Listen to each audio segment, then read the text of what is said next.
રાજકોટમાં ડમ્પરે અડફેટે લેતા એક યુવતીનું મૃત્યુ નીપજ્યું. જુહી નળિયાપરા નામની આ યુવતી મિત્ર સાથે કોલેજ જવા માટે નીકળી હતી અને ડમ્પરે અડફેટે લીધી. ત્યારબાદ હોસ્પિટલ લઈ જવામાં આવે છે. સારવાર દરમિયાન તેનું મૃત્યુ નીપજ્યું. આ એક ઘટના જે સામે આવી, જો કે વાત સુરતની હોય, અમદાવાદની હોય, રાજકોટની હોય કે કોઈ પણ જગ્યા પરની રાજ્યભરમાં હોય, બેફામ ડમ્પર ચાલકો લોકોના જીવ લઈ રહ્યા છે. આ એક વાત પરંતુ આખા પરિવારો વિખેરાઈ જાય છે. શહેરમાં બેફામપણે ચાલતા ભારે વાહનો લોકોના ભોગ લઈ રહ્યા છે. ત્યારે ટ્રાફિક પોલીસ, શહેર અને પોલીસની કામગીરી પર સવાલો ઉઠે છે. આટલા જીવ જાય છે તોય કેમ બેફામ આ રીતે ડમ્પરો દોડી રહ્યા છે? ભારે વાહનો, જેને લઈને અમે આ વાતને લઈને રિયાલિટી ચેક કર્યું કે નિયમો બહાર પાડવામાં આવ્યા છે તો શું ખરેખર એ નિયમોનું પાલન કરવામાં આવે છે કે કેમ? ચોંકાવનારી હકીકત સામે આવી છે. આટલી મોટી ઘટના ઘટી ગઈ, આટલી ઘટનાઓ ઘટે છે, તેમ છતાં પણ શહેરમાં ડમ્પર ચાલકોને કોઈ રોકતું નથી, એમને કોઈ અટકાવતું નથી. 150 ફૂટ રિંગ રોડ પરની વાત છે, જે આજે અમે રિયાલિટી ચેક કર્યું. નાણાવટી રોડ વિસ્તારમાં ડમ્પરો દોડતા જોવા મળે છે. ડમ્પર ચાલકને અટકાવીને અમે પૂછીએ છીએ ત્યારે એવું જાણવા મળે છે કે દિવસે શહેરમાં ભારે વાહનોના પ્રતિબંધના જાહેરનામાની ડમ્પર ચાલકને જાણ જ નથી અને ખબર જ નથી કે અંદર નથી આવવાનું. શહેરમાં ટ્રાફિકની સમસ્યા છે, સુરક્ષાની જોગવાઈઓ, આ બધી વસ્તુને ધ્યાને રાખી શહેર પોલીસે જાહેરનામું બહાર પાડ્યું. આ જાહેરનામા અનુસાર 7 થી 9 વાગ્યા અથવા તો 8 થી 10 વાગ્યા સુધીનો સમયગાળો કે ભારે વાહનો ના આવી શકે. એ બસ નહીં, કેટલાય અકસ્માતો આપણે જોયા છે, કેટલાય લોકોના જીવ જતા જોયા છે, તેમ છતાં વાહનો પ્રવેશી રહ્યા છે. ત્યારે નાગરિકો માટે કાળ બનીને નિયમ વિરુદ્ધ શહેરમાં બેફામ રીતે દોડાદોડી કરતા ડમ્પરને પોલીસ શહેરમાં પ્રવેશવા કેમ દે છે એ સમજવું જરાય પણ અઘરું નથી. સવાલ એ છે કે ભૂતકાળમાં મોટા વાહનોની અડફેટે ઘણા લોકોના મૃત્યુ થયા છે. હજુ કેટલા લોકોનો ભોગ લેવાશે? શું રાહ જોવામાં આવી રહી છે? પોલીસ દ્વારા સ્પષ્ટ જાહેરનામું બહાર પાડવામાં આવ્યું છે કે ભારે વાહનોનો ભાઈ શહેરમાં પ્રતિબંધ છે, અત્યારે તમે ન આવી શકો. તેમ છતાં કેમ બસો અને બેફામ રીતે આવી રીતે ડમ્પરો દોડી રહ્યા છે? ત્યારે પોલીસ શું કરી રહી છે? એમાં ડમ્પર ચાલક તો સ્પષ્ટપણે એવું કહે છે, હા કદાચ હપ્તો લેવાતો હશે, એ કબૂલાત તેણે કરી. એટલે વાસ્તવિકતા તમને સમજાઈ જાય. બીજી એક વાત રાજકોટની, કે જ્યાં ટ્રાફિક જે પોલીસ છે શાખાની હપ્તાખોરીથી કંટાળી ગયા. આજુબાજુના 35 જેટલા ગામના સરપંચ લોકો ત્રાહિમામ પોકારી ઉઠ્યા. તેમણે રજૂઆત કરવા માટે પોલીસ કમિશનર પાસેથી આવવું પડે છે. તેમણે કહ્યું કે ટ્રાફિક પોલીસ ગ્રામ્ય વિસ્તારમાંથી જેટલા લોકો નીકળે છે, બાઇક ચાલકો નીકળે છે, એમને પરેશાન કરવામાં આવે છે. જે ડમ્પર ચાલકોને ડર હોવી જોઈએ એ ડર ત્યાંના બાઇક ચાલકોને છે કે અહીંયાથી નીકળીશું એટલે અહીંયા હપ્તા લેવામાં આવશે. મારી એક વિનંતી એ પણ છે કે જો બહાર નીકળીએ છીએ તો એક સેફટીને લઈને બહાર નીકળીએ. કોઈ એવો સ્કોપ ના આપીએ કે એ હપ્તા લે, પરંતુ જો આ રીતે બેફામ રીતે કોઈ ને કોઈ રીતે સામાન્ય ભોળા માણસને છેતરવામાં આવે, એની પાસેથી હપ્તા લેવામાં આવે, તો આ એક ચિંતાની વાત છે. ટ્રાફિક પોલીસ નિયમના નામે હપ્તા ઉઘરાવે છે. ખનીજ માફિયાઓની ગાડી ટ્રાફિક શાખાને દેખાતી નથી. આ એ લોકોની રજૂઆત છે. ડમ્પર ચાલકોની જેમ ટ્રાફિક શાખાને હપ્તો આપવો પડે છે તેવું લોકો કહી રહ્યા છે.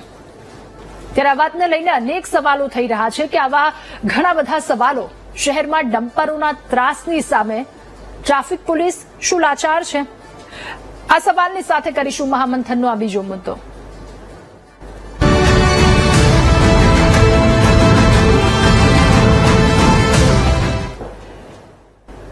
ત્યારે અત્યારે ગેસ્ટ પેનલમાં આપણી સાથે નેતા ભાજપ સ્નેહલભાઈ જોશી જોડાયા છે, નેતા કોંગ્રેસ નાગજીભાઈ દેસાઈ આપણી સાથે જોડાયા છે, મૃતક દીકરીના પિતા રાજકોટથી તરુણભાઈ નળિયાપરા આપણી સાથે જોડાયા છે અને નિવૃત્ત આરટીઓ અધિકારી ટીએમ પાટણવડિયા પણ આપણી સાથે જોડાયા છે.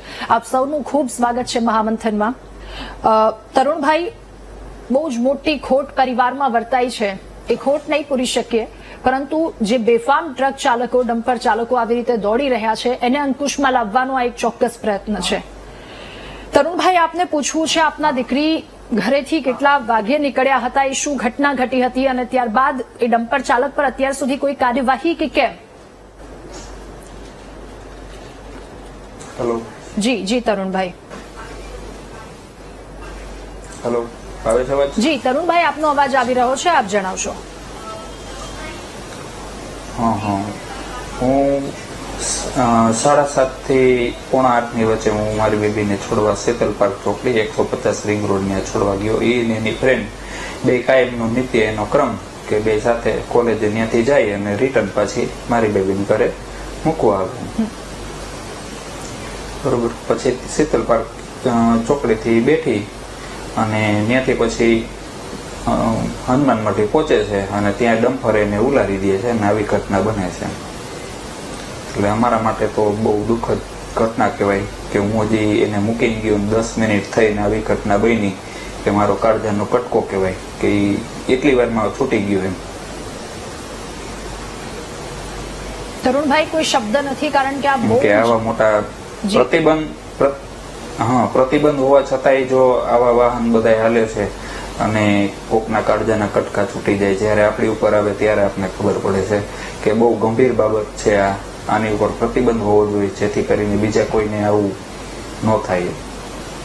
બિલકુલ. તરુણભાઈની આ વાત સાંભળીને એ તમામ કે જેમના દ્વારા હપ્તા ઉઘરાવવામાં આવે છે અથવા તો નિયમોનું પાલન નથી કરવામાં આવતું કે કોઈ પણ વસ્તુ, તમને નિયમોનું પાલન નથી કરવું, પરંતુ એક બાપની આજે આ વાત છે, એ વાત સાંભળીને તમને કદાચ ક્યાંક એક વસ્તુ થશે કે એક પરિવારનો માળો વિખાઈ ગયો, ક્યાંક આપણી ભૂલ, આપણી બેદરકારીના કારણે બીજા પરિવારના આ મુશ્કેલીમાંથી, આ પરેશાનીમાંથી પસાર ન થવું પડે. ટીએમ પાટણવડિયા સર આપણી સાથે જોડાયા છે. સર, હવે આપની પાસેથી જાણવું છે, આ બધા નિયમો ઘડી કાઢવામાં આવ્યા છે, શું છે નિયમો અને કેટલું કડકાઈથી આનું પાલન થવું વધારે આવશ્યક છે? પ્રથમ તો રાજકોટમાં જે બનાવ બન્યો, મૃતક દીકરીને હું શ્રદ્ધાસુમન અર્પણ કરું છું અને એમના આત્માને શાંતિ મળે એવી પ્રાર્થના કરું છું. તે સાથે બહુ સ્પષ્ટ પોલીસ કમિશનરનું જાહેરનામું છે. શહેર હોય તો પોલીસ કમિશનર અને ડિસ્ટ્રિક્ટ હોય તો ડિસ્ટ્રિક્ટ મેજિસ્ટ્રેટ આ જાહેરનામું બહાર પાડે છે. રાત્રે 10 થી સવારે 6 વાગ્યા સુધી જ ભારે વાહનો શહેરમાં આવી શકે. આ પ્રતિબંધિત છે, પોલીસ કમિશનરનું જાહેરનામું છે. પરંતુ ખરેખર જે ટ્રાફિક પોલીસની ફરજ છે કે આવા વાહનો પ્રતિબંધ કરવા જોઈએ, એને સીઝ કરીને જે તે પોલીસ સ્ટેશનમાં જમા કરાવવા જોઈએ, એ ટ્રાફિક વિંગ તરફથી અથવા ટ્રાફિક પોલીસ તરફથી કે ટ્રાફિક એસીપી તરફથી બી આવી કોઈ કડક કાર્યવાહી કરવામાં આવતી નથી. કારણ કે આજકાલ તમે જુઓ એટલી બધી બિલ્ડિંગો બનાવવામાં આવે છે તો એ બિલ્ડિંગોમાં ડમ્પર આવજાવ કરતા જ હોય છે અને એ પ્રતિબંધિત હોવા છતાં બી બેફામ રીતે ચલાવે છે. એટલે નિયમ બહુ કડક રીતે અમલ કરાવવાની જરૂર છે. બીજી વસ્તુ કે જયારે નિયમો બનાવ્યા છે તો એની અમલવારી ટ્રાફિકે જ કરવાની હોય છે અને ટ્રાફિક પોલીસે એ વાહનોને તરત સીઝ કરવા જોઈએ. સીઝ કરવાથી શું થશે કે ઓટોમેટિકલી એ લોકોને ખ્યાલ આવશે કે ભાઈ આપણે એકચ્યુઅલી ખોટી રીતે અંદર આવી ગયા છે. કારણ કે ઘણીવાર ડ્રાઈવરને બી ખબર હોતી નથી કે ભાઈ આ પ્રતિબંધિત વાહન છે કે હું લઈ જાઉં કે ના લઈ જાઉં. બીજી વસ્તુ કે સરકાર તરફથી પણ એવું મોનિટરિંગ થવું જોઈએ કે ભાઈ આ જે વાહનો છે એ વાહનો પ્રતિબંધિત કરવા છતાં પણ આવે છે. તો હું પોતે એવું માનું છું કે આરટીઓ ડિપાર્ટમેન્ટની એક વિંગ અને એક વિંગ ટ્રાફિકની વિંગ દર મહિને 4 રસ્તા પર આનું મોનિટરિંગ થવું જોઈએ. જો દર મહિને મોનિટરિંગ કરવામાં આવે તો એક જાતનો ભય રહેશે અને ભય રહેવાને કારણે આવા જે બનાવો બને છે એ બનતા ઓછા થશે અને ટ્રાફિકની અંદર આવા ભારે વાહનો આવી જ નહીં શકે. જી નાગજીભાઈ, હવે આપની પાસે શું આપને પણ લાગી રહ્યું છે કે આ નિયમો તૂટી રહ્યા છે, બેફામ પડે અને કેટલાય લોકોના જીવ જઈ રહ્યા છે, શું કહેશો આપ? ચોક્કસ રાધાબેન, કોઈ ઘટના બને અને બીજા દિવસે તંત્ર જાગે એના કરતા અગાઉથી જાગે તો હું એવું માનું છું કે જીવ જેમ દીકરીનો ગયો, તરુણભાઈની દીકરીનો આપણી દીકરી છે, આવા અનેક જીવો બચી શકે છે રાધાબેન. પણ આમાં તો જેમ કે બ્રિજ પડે તો બ્રિજની તપાસ થાય ને ડમ્પર ભટકાણું તો ડમ્પરની તપાસ થાય, લક્ઝરી ભટકાણી લક્ઝરી. આમાં પ્રજાને ન્યાય મળે એવું મને નથી લાગતું. પ્રજાના ન્યાય માટે આજે ગુજરાત કે ભારત મોટા ભાગે સીસી કેમેરાની અંદર છે. કોઈ વ્યક્તિ અંદર ઘૂસ્યું તો એ જયારે ભલે નીકળી ગયો ડમ્પર લઈને કે લક્ઝરી લઈને, પણ એના નંબર પ્લેટ પર કાર્યવાહી કરીએ તો બીજા દિવસે કરી શકાય છે. પણ તંત્ર, હું એવું માનું છું, આજે મારે ટીકા નથી કરવી પણ કરવી પડશે. દાખલા તરીકે હપ્તાની વાત, તો હપ્તાની વાત નાના બાળકને પૂછો 10-12 વર્ષથી લઈને અને 100 વર્ષના વૃદ્ધને, તો આ વાત ઓપન થઈ ગયેલી છે. તો આનું નિવાડો લાવવા માટે કાયદાનું કામ કરે, કડકપણે કાયદો કામ કરે અને એમાં ખાસ કરીને રાજકારણનો વિષય નથી આજે. છતાંય મારે કહેવું પડે નિલેશભાઈ, આજે ભાજપના પ્રવક્તાને, કે તમે એવી ગાઈડલાઈન કરો કે પ્રજાને તકલીફ ના પડે, કાયદો છે એનો અમલ કરો આજે તરુણભાઈની દીકરીનો જીવ ગયો અને 2 દિવસ પોલીસ દંડા પછાડે ને પકડે ને એમાં કઈ ભલીવાર ન પડે. પરમનન્ટ સોલ્યુશન માટે જ્યાં જરૂર પડે ત્યાં તમે અમારા વિપક્ષની પણ મદદ લો, અમારા વિપક્ષના સજેશનો લો અને પ્રજાના હિત માટેના કાર્યમાં થોડો ટાઈમ ગાંધીનગરના નેતાઓ ફાળવે ને તો ચોક્કસપણે રાધાબેન આનો કંઈક નિવાડો આવી શકે. જી સ્નેહલભાઈ, હવે આપની પાસે બેફામ આ ટ્રક ચાલકો, ડમ્પર ચાલકો આવી રીતે દોડી રહ્યા છે, નિયમોને તોડીને દોડી રહ્યા છે, શું કોઈનો ડર નથી? શું અહીંયા ટ્રાફિક પોલીસ ત્યાં લાચાર છે? સૌપ્રથમ આપણે ગુજરાતની દીકરી તરુણભાઈના જે એમને કીધું એ આપણી વચ્ચે નથી, તો એને આત્માને શાંતિ મળે એના માટે હું પ્રાર્થના કરું છું. અને આપણે જે વાત કરી કે ડમ્પર, તો ચોક્કસપણે હેવી વેહિકલ્સની જે એક્ટ છે તો 7.5 ટનથી વધારે વજનવાળા અને 33 થી વધારે સીટવાળી બસ એ દિવસે 8 વાગ્યાથી લઈને રાતના 11 વાગ્યા સુધી સિટીની અંદર એલાઉડ નથી. આનું જે પાલન છે એ ચોક્કસપણે કરવામાં આવે છે. હેવી વેહિકલ્સની અંદર જે એક્ઝેમ્પ્ટેડ છે એ જે ફ્રૂટ્સ છે, વેજીટેબલ્સ છે, એટલે સાદી ભાષામાં કહીએ તો રોટી, કપડાં અને મકાન, એ જે આપણી જીવન જરૂરિયાતની વસ્તુ છે. અને બીજું આપણે જોઈએ છે કે જે સોલિડ વેસ્ટ જે છે તેને આપણે અનિવાર્ય રીતે એને કાઢવો જ પડે. જેમ અમદાવાદ, સુરત, રાજકોટ, વડોદરામાં હજારો ટન એ પ્રમાણે મહિનાનો જે વેસ્ટ હોય છે એને મેનેજ કરવાના જે વાહનો હોય છે એ આ સિટીઝમાં દોડતા હોય છે. પણ મૂળ વાત એ છે કે જેમ આપણે કહ્યું કે સેફટી લઈને ઘરેથી નીકળવું, તો જ્યારે હું એક નાગરિક તરીકે હું પછી સાયકલ ચલાવતો હોઉં, સ્કૂટર ચલાવતો હોઉં, ડમ્પર ચલાવતો હોઉં, પણ હું નાગરિક ધર્મ મારો પાળું અને હું ટ્રાફિકના નિયમોનું પાલન કરું તો આ દુર્ઘટનાના જે શક્યતા છે તે મહદ અંશે ઘટી શકે છે. એટલે આ ખૂબ જ સારો આપણે વિષય છે. પણ આપના માધ્યમથી હું ગુજરાતના લોકોને પણ કહેવા માંગુ છું કે આપણે સૌ એક જવાબદાર નાગરિક જો બનીએ તો આવા ગુજરાતના કેટલાય દીકરા દીકરીઓનો જીવ આપણે બચાવી શકીએ છીએ. એ ખૂબ જરૂરી છે. ત્યાં સુધી ન્યાયતંત્રની ને કાયદાની વાત છે તો ચોક્કસપણે આજે ડમ્પર અને આવા વેહિકલ જે ઇલીગલી ઘૂસે છે તેના પર એક્શન પણ થાય છે, તેને રોકાય છે પણ ખરા, અને જે કાયદેસર કાર્યવાહી પણ થાય છે. જે આપણે રિંગ રોડની વાત કરી તો ઘણી વખત ડાયવર્ઝન કે કોઈક જગ્યાએ રિપેરિંગના લીધે અમુક નાના ભાગની અંદર એ લોકો ચોક્કસ રીતે નિયત રીતે એવા ઝોન આપે છે કે ક્યારેક અનિવાર્ય સંજોગોના લીધે કોઈક ઝોનમાં ચલાવવા પડે. પણ એ પણ રિંગ રોડની જે પહોળાઈ છે એ પણ ઘણી હોય છે ને ત્યાં ટ્રાફિકની સમસ્યા જનરલી ઓછી હોય. ઓકે સ્નેહલભાઈ, એક સવાલ આપને પણ કે એક વાત ત્યારબાદ એ સવાલ, જો તમામ નિયમોનું પાલન કર્યું છે, એક સ્કૂટી, એક એક્ટિવા પર એક વ્યક્તિ જાય છે, હેલ્મેટ પહેર્યું છે, બધી જ વસ્તુ, પાછળથી આવો બેફામ ડમ્પર આવી જાય તો પછી લોકો શું કરે? સાઈડમાં ઉભા હોય અને ત્યાં આવીને અડફેટે લઈ લે તો લોકો શું કરે? આ એક સવાલ. મારો સવાલ આપને એ પણ કે મેં બીજી એક રજૂઆત પણ કરી, રાજકોટની છે, આસપાસના તમામ ગ્રામ્ય વિસ્તાર, 35 થી વધારે સરપંચ ભેગા થાય છે. લોકો એવું કહે છે કે અહીંયા હપ્તાથી અમે લોકો કંટાળી ગયા છે. એ રજૂઆત પણ તેમના દ્વારા કરવામાં આવી. આ શું એક બાઇક ચાલકને આટલો ડર છે? એટલે એ જે ખાખીનો જે ભય, જે ખોફ જે લોકોના મનમાં બેસાડી અને આ રીતે જે પૈસા ઉઘરાવે છે તે અધિકારીઓને ચોક્કસપણે સજા મળતી જ હોય છે. આપ જો લિસ્ટ જોશો તો ઘણા બધા પોલીસ અધિકારીઓ પર જ દંડનીય કાર્યવાહી પણ થઈ છે અને ઘણા બધાને એમને ઘર ભેગા પણ કરવામાં આવે છે સરકાર તરફથી. એટલે ભૂપેન્દ્રભાઈની સરકારની અંદર આ પ્રકારના ભ્રષ્ટ લોકોનું કોઈ સ્થાન નથી. પણ જેમ મેં વાત કરી તો આના પણ હેલ્પલાઇન નંબર, નિયત નંબર છે અને તમે યોગ્ય જગ્યાએ આની ફરિયાદ પણ કરી શકો છો. ગુજરાત સરકારે વ્યવસ્થા કરી છે. એટલે હું યુવાનોને પણ કહું છું કે તે પોતાના પણ નિયમોનું પાલન કરે ને પોલીસે પણ શું કરવું એ જાગૃતિથી જો એ લોકો એમની સાથે વાત કરશે તો ચોક્કસપણે આવા જે લાંચિયા લોકો હશે એને પકડવામાં આપણે સફળ રહીશું અને સમાજની અંદર રહેલો જે આ કચરો છે એને આપણે કાઢીશું અને આવા દીકરા દીકરીઓનો જીવ આપણે બચાવી શકીશું. નાગજીભાઈ, આ વાત પર આપનું શું કહેવું છે કે લોકો, ગામડાઓના આટલા બધા લોકો પરેશાન, એક સાથે 35 ગામડા, એટલે કે એ બહુ મોટો આખો એક વિસ્તાર થઈ ગયો. તેઓ કહે છે કે ડમ્પર ચાલકોને જેટલું ટેન્શન નથી એટલું તો અમારે છે. સ્નેહલભાઈ જોડે અપેક્ષા હતી વીવીટીના દર્શકોને. મને પણ એવું લાગ્યું કે મારે પણ નતું ચર્ચામાં વધારે ઉતરવું ભાજપ કોંગ્રેસની, કેમ કે મરણનો વિષય હતો.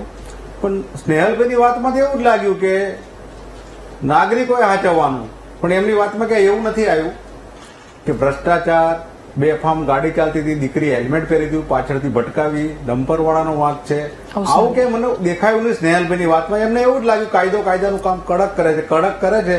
હું એમ કઉ છું કે કોંગ્રેસનું કાર્યકર છું એટલે હું કદાચ વિપક્ષમાં ભાજપની ટિપ્પણી કરતો હોઉં તમે 15 વર્ષથી લઈને 100 વર્ષવાળાને પૂછો કે કેટલો ભ્રષ્ટાચાર ચાલે છે, તું સ્નેહલબેન ખબર નથી, ગાંધીનગર ભૂપેન્દ્રબેન ખબર નથી, અને તમને ખબર ના હોય તો તમે અમિતભાઈ ચાવડા અને તુષારભાઈ ચૌધરીને મળો. ઠીક છે, બેસ્ટ હાઈસ્કૂલમાં ભણેલો છું હું, મણિનગરની બેસ્ટ હાઈસ્કૂલમાં ભણેલો છું. મારા સ્કૂલના 3 વિદ્યાર્થી તમારા સરકારના કાળમાં બસ નીચે ચકડાઈને મરી ગયા છે. તમારો વારો આવશે, તમે બોલજો.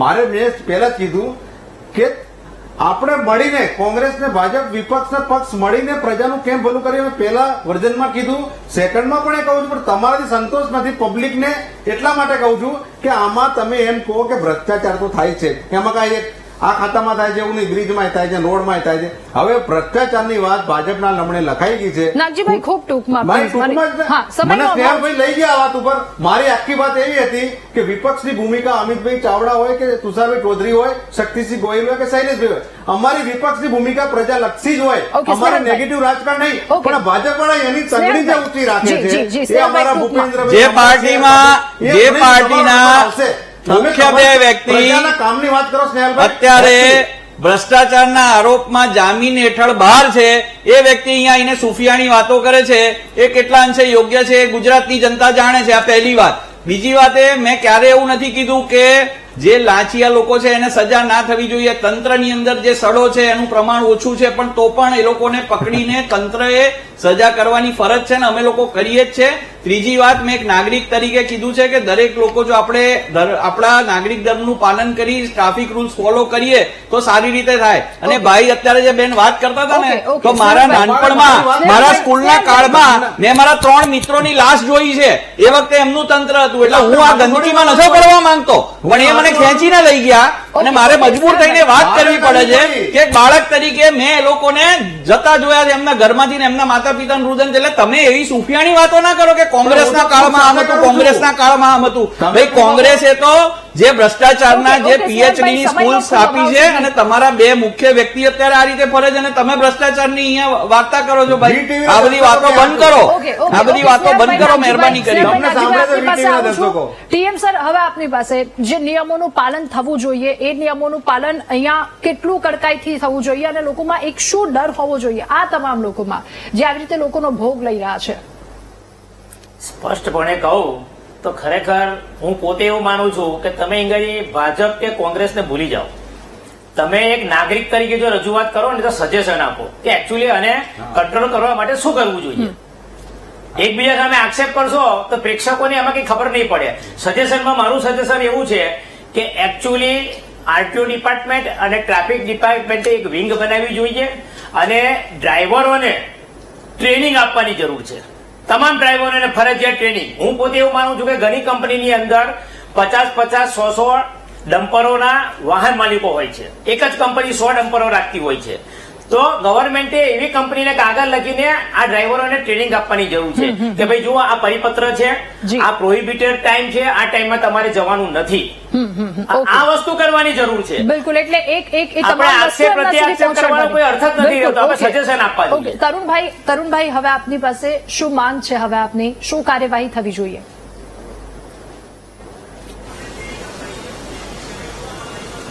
હલો. જી તરુણભાઈ, આપ જણાવશો શું માંગ, શું કાર્યવાહી થવી જોઈએ? કાર્યવાહી તો કાયદાનું પાલન થવું જોઈએ. મેં મારું સ્વજન ગુમાવ્યું, મારો કાળજાનો કટકો ગુમાવ્યો, તો બીજા ઉપર એવું ન થવું જોઈએ. આપણે પબ્લિકનું હિત થવું જોઈએ. એવા બધા આપણે મુદ્દા આગળ એની ચર્ચા થવી જોઈએ. પક્ષની ચર્ચા નહીં. હું અત્યારે એક પિતા તરીકે મારી એક મેં સ્વજન ગુમાવી છે, મારો કાળજાનો કટકો ગુમાવ્યો છે, તો આપણે કે હવે બીજા કોઈનું આગળ એવું ન થાય આપણે એ વિચારવાનું છે. બિલકુલ. નાગજીભાઈ, આપની પાસેથી અંતિમ પ્રતિક્રિયા. મારી પાસે સમયનો ખૂબ અભાવ છે. સ્નેહલભાઈની પણ પ્રતિક્રિયા લેવાની બાકી છે ખૂબ ટૂંકમાં. મારી તો ટૂંકમાં એટલી જ વાત છે કે કોંગ્રેસ પક્ષ પ્રજાહિતના કાર્યોમાં સાથે છે, પક્ષની સાથે, પણ મને કઈ પક્ષનું ગાણા ગાવાની વાત આવે ત્યાં ખોટું લાગે છે. બાકી મેં પહેલા વર્ઝનમાં ના ત્રીજા વર્ઝનમાં હજી રાધાબેન મારી એક જ વાત છે કે સ્નેહલભાઈ કમલમ કઈ કહી શકતા હોય તો કહો. આનો બધો કીડો સારી રીતે પ્રજા જાણે છે, વીટીના Okay, દર્શકો okay. જાણે છે.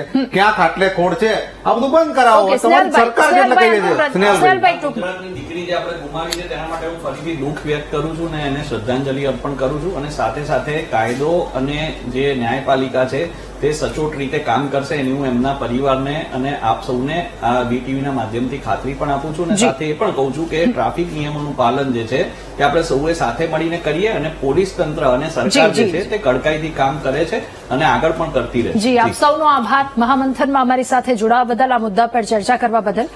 તો મહામંથનમાં હાલ બસ આટલું જ. વધુ સમાચાર અપડેટ્સ માટે ડાઉનલોડ કરો વીટીવી ન્યૂઝની એપ્લિકેશન. નમસ્કાર.